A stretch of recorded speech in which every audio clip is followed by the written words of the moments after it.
Assalamualaikum warahmatullahi wabarakatuh. Perkenalkan, nama saya Citra Karenina Joli dengan NIM 22109123200019 dari Program Studi Kesehatan Masyarakat Fakultas Kedokteran Universitas Lambung Mangkurat. Di video ini saya akan menjelaskan mengenai 8 kompetensi sarjana kesehatan masyarakat. Kira-kira apa aja sih kompetensi yang harus dimiliki oleh seorang sarjana kesehatan masyarakat itu? Kompetensi yang pertama yaitu mampu melakukan kajian dan analisis situasi atau analytic or assessment skills. Seorang sarjana kesehatan masyarakat tentunya harus mampu dalam mendefinisikan suatu permasalahan secara tepat. Kita juga harus mampu dalam menentukan kegunaan dan keterbatasan data yang kita miliki. Tidak hanya itu, kita juga harus bisa mengkaji serta menganalisis suatu permasalahan kesehatan yang terjadi pada masyarakat. Kompetensi yang kedua yaitu mampu mengembangkan kebijakan dan perencanaan program atau policy development or program planning skills.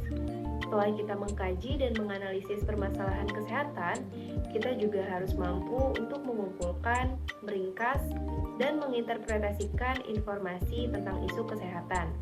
Setelah itu, baru kita dapat memformulasikan kebijakan tentang kesehatan secara jelas dan padat, serta kita dapat memutuskan tindakan apa yang harus kita lakukan setelahnya sesuai dengan permasalahan yang kita hadapi. Yang ketiga, mampu berkomunikasi secara efektif atau communication skills. Seorang sarjana kesehatan masyarakat harus mampu berkomunikasi baik secara lisan, tertulis, maupun dengan metode lainnya. Karena nantinya seorang sarjana kesehatan masyarakat akan melakukan pembinaan kesehatan kepada masyarakat, yang mana hal tersebut telah menjadi tugas utama bagi seorang sarjana kesehatan masyarakat. Tentunya dalam hal ini diperlukan kemampuan berkomunikasi secara efektif. Kita juga harus mampu untuk menyesuaikan kepada siapa kita akan berkomunikasi agar mereka lebih bisa memahami apa yang kita sampaikan nantinya. Yang keempat, mampu memahami budaya setempat atau cultural competency skills. Dalam masyarakat tentunya memiliki budaya serta latar belakang yang beragam. Antara budaya yang satu dengan budaya yang lainnya pun pastinya memiliki aturan yang berbeda-beda.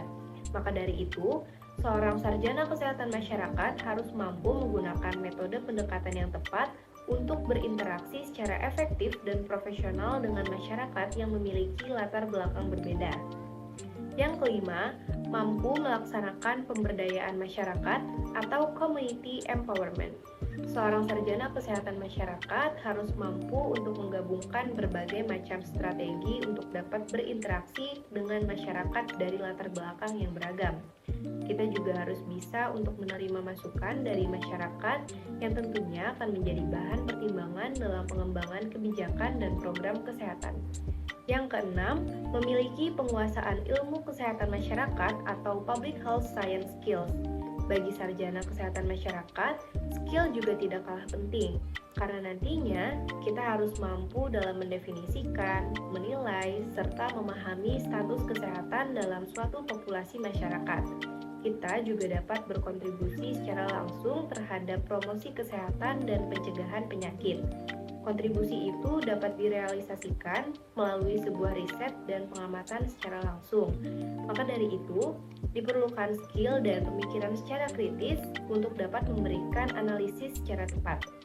Yang ketujuh, mampu dalam merencanakan keuangan dan terampil dalam bidang manajemen atau financial planning and management skills.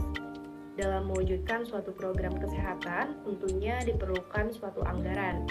Hal ini membuat seorang sarjana kesehatan masyarakat harus mampu dalam mengalokasikan dana dalam suatu program secara tepat. Hal ini mungkin dapat dilakukan dengan cara menentukan prioritas utama keuangan dalam menjalankan suatu program kesehatan. Kompetensi yang terakhir yaitu memiliki kemampuan kepemimpinan dan berpikir sistem atau leadership and system thinking skills. Masyarakat itu seperti sebuah organisasi dengan karakter yang beraneka ragam. Agar dapat melakukan pembinaan kesehatan dan penyuluhan secara tepat, maka dibutuhkan kemampuan kepemimpinan yang baik dan berpikir sistem agar nantinya tujuan dari program kesehatan yang diselenggarakan itu dapat tersampaikan dengan baik kepada masyarakat. Sekian yang dapat saya sampaikan.